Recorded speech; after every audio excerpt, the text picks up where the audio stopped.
Next question में कुछ statement दिए हैं। आर रिडबर्ग कांस्टेंट है। ए स्टेटमेंट कह रहा है maximum wavelength of radiation in Lyman series is 4/3 R। तो हमको चेक कर लेना है कि ए सही है या गलत। ऐसे ही बी सी डी के लिए भी चेक करना है। तो चेक करते चलते हैं। पहले ए के लिए मैक्सिमम वेवलेंथ अगर हमको चाहिए तो उसके लिए लाइमन सीरीज़ के लिए तो N1 जो होना चाहिए हमारा वो होना चाहिए 1। और कहाँ से आनी चाहिए वेवलेंथ हमारे पास N2 = 2 से। तो नियरेस्ट वाले शेल से अगर रेडिएशन एमिट होती है तो वो लॉन्गेस्ट या मैक्सिमम वेवलेंथ के लिए होती है, क्योंकि एनर्जी उसमें मिनिमम होती है। तो अगर हम रिडबर्ग फार्मूला लगाएं वेवलेंथ के लिए तो होता है 1/λ = 1/n1² - 1/n2²। तो 1/λ r टाइम्स n1² यानी कि 1 - 1/4, जो कि सॉल्व करके बनेगा 1/λ = 3r/4, यानी कि लैम्डा की वैल्यू होगी 4/3r, जो कि हमको यहाँ पे भी दी हुई है। तो ये हमारा सही हो गया। ऐसे ही हम भी ऑप्शन चेक करेंगे।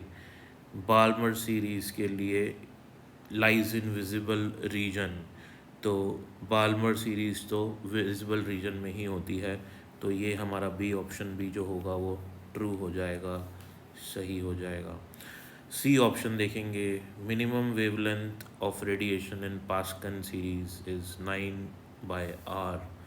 तो अगर हम सी ऑप्शन की बात करते हैं तो मिनिमम यानी कि स्मॉलेस्ट वेवलेंथ की बात हो रही है। तो स्मॉलेस्ट वेवलेंथ के लिए लाइमन, बाल्मर, पास्कन, ठीक है। अब रेडिएशन जो आनी है वो आनी है यहाँ पे इन्फिनिटी से। तो 1/λ = R 1/n1²। 1/n1² की जगह, क्योंकि पास्कन है लाइमन, बाल्मर, पास्कन, तो इसका n1 हो जाता है 3 का स्क्वायर हो जाता है 9, और आनी है इन्फिनिटी से, तो ये टर्म तो कैंसिल ही हो जाएगी। तो हमारे पास जो लैम्डा आएगा वो आएगा 9/R। यही हमको वहाँ दिया हुआ था, तो ये भी हमारा सही हो जाएगा। सी ऑप्शन भी। डी कह रहा है minimum wavelength in Lyman series is 5/4R। तो लाइमन सीरीज़ में मिनिमम वेवलेंथ के लिए N1 जो होगा वो होगा 1, और क्योंकि हमने फर्स्ट केस में मैक्सिमम वेवलेंथ निकाली थी तो मैक्सिमम में N2 2 होता है, यहाँ पे N2 इन्फिनिटी हो जाएगा। और इसी तरीके से अगर अपन इसको सॉल्व करें 1/λ = R टाइम्स ऑफ 1/1² माइनस ये कैंसिल हो जाएगी टर्म। तो हमारे पास जो वैल्यू बचेगी लैम्डा की वो 1/R बचेगी, जो कि हमारा यहाँ पे दिया हुआ है वो गलत है। तो ये ऑप्शन डी ऑप्शन जो है मेरा रॉन्ग है। यहाँ पे 5/4R है, तो डी नहीं आना चाहिए, तो ए बी सी ही होना चाहिए।